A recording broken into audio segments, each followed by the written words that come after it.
बिस्मिल्लाहिर्रहमानिर्रहीम। अस्सलाम वालेकुम। आज की हमारी टॉपिक है बेस एंड एक्सपोनेंट।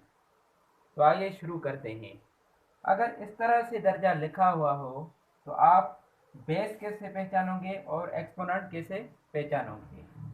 तो जो ऊपर वाला नंबर है इसको एक्सपोनेंट कहते हैं।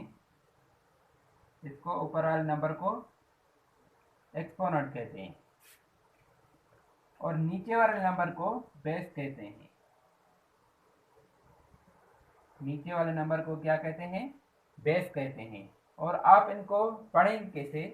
आप इनको इस तरह से पढ़ेंगे: 2 to the power 3, 2 to the power 3, या 2 raised to the power 3, 2 raised to the power 3, या फिर 2 to the third power, 2 to the third power।